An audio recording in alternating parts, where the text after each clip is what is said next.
Formula ఈ car race బాగా బిగుసుకుంటుందా? ఈ వ్యవహారం లోతుల్లోకి వెళ్తే కొత్త విషయాలు వెలుగు చూస్తాయా? అనుమానిత నిందితులకు ఇబ్బందులు ఎక్కువయ్యే అవకాశాలు కనిపిస్తున్నాయా? ఫార్ములా ఈ రేస్ కేసులో బీఆర్ఎస్ వర్కింగ్ ప్రెసిడెంట్, మాజీ మంత్రి కేటీఆర్ పై ఏసీబీ అధికారులు కేసు నమోదు చేశారు.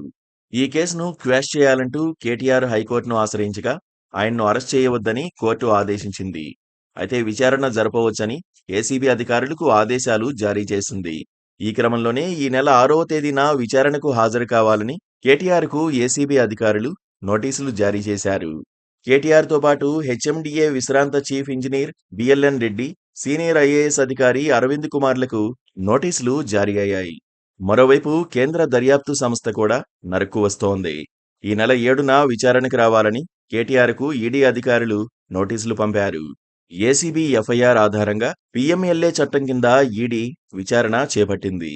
తాజాగా జరుగుతున్న పరిణామాలు చూస్తే న్యాయస్థానం క్లియరెన్స్ ఇచ్చిన తర్వాత కేటీఆర్ అరెస్ట్ అయ్యే అవకాశాలు ఉన్నాయని రాజకీయ వర్గాల్లో వినిపిస్తోంది. అందుకు అనేక కారణాలు ఉన్నాయి. సివిల్ పనులు మాత్రమే చేయాల్సిన ప్రభుత్వం కాస్త ఎక్కువగానే ఇన్వాల్వ్ అయిందని విశ్లేషణలు వినిపిస్తున్నాయి. స్పాన్సరర్ తప్పుకోవడానికి, ఆ బాధ్యతను ప్రభుత్వమే తీసుకోవడానికి వెనుక అవినీతి దాగున్నదన్న అనుమానాలను దర్యాప్తు చేసేందుకు ఈడీ ప్రయత్నిస్తోంది. రేసింగ్ ఒప్పందానికి 4 నెలల ముందే ఏర్పాటైన ఒక కంపెనీతో ఒప్పందం చేసుకోవడమేంటన్న ప్రశ్నలు కూడా ఉత్పన్నమవుతున్నాయి. వాటా మూలధనం 2 లక్షల రూపాయలు మాత్రమే ఉన్న కంపెనీలతో డీలింగ్ ఎందుకు చేశారని కూడా ప్రశ్నలు తలెత్తుతున్నాయి. ఫార్ములా రేస్ వ్యవహారంలో తాను ప్రమోటర్గా ఉంటానని, అందుకయ్యే ఖర్చును తాను భరిస్తానంటూ ఏస్ నెక్స్ట్ జెన్ అనే సంస్థ ముందుకొచ్చింది. రేస్ కమర్షియల్ యాక్టివిటీ మొత్తం తానే చూసుకుంటానని చెప్పింది. దీంతో త్రైపాక్షిక ఒప్పందం కుదిరింది. అయితే ప్రమోటర్ తప్పుకుంటే ఆ బాధ్యత ప్రభుత్వానిదని, ఎఫ్ఈఓకు చెల్లించాల్సిన డబ్బులను ప్రభుత్వమే చెల్లించాలన్న నిబంధన ఎక్కడా లేదు. అయితే 2వ విడత రేస్ నిర్వహణ వేళ స్పాన్సర్ అయిన ఏస్ నెక్స్ట్ జెన్ తప్పుకుంది. దీంతో ప్రభుత్వమే స్పాన్సరర్ పాత్రలోకి వెళ్లిపోవడం ఈ కేసు మొత్తంలో కీలకంగా చెబుతున్నారు. ప్రస్తుతం ఏసీబీ ఫోకస్ కూడా ఈ అంశం మీదే ఉంది.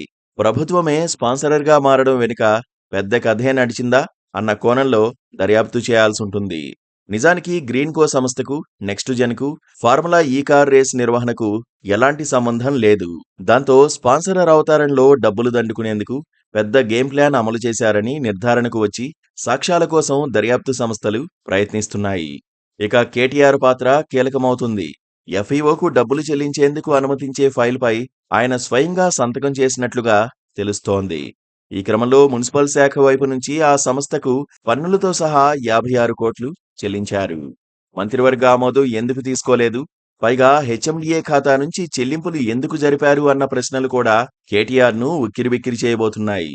పైగా డాలర్ల రూపంలో చెల్లింపులకు సంబంధించి భారతీయ రిజర్వ్ బ్యాంకు నుంచి అనుమతులు తీసుకోలేదు. ఇదిలా ఉండగా ఈడీ ఎంట్రీ ఇచ్చిన నేపథ్యంలో కేసు అనేక మలుపులు తిరగడం ఖాయమని భావిస్తున్నారు. పైగా కొత్త లింకులు జోడించడం కూడా ఈడీ దర్యాప్తులో కామన్గా జరిగే వ్యవహారం. ఈడీ ఎంట్రీ ఇచ్చిన తర్వాత ఒక్కసారైనా అరెస్ట్ చేయడం ఖాయమని గత అనుభవాలు చెబుతున్నాయి. మరి కేటీఆర్ కేసులో ఏమవుతుందో చూడాలి. Please subscribe to KTV Telugu. KTV Telugu. KTV Telugu channel.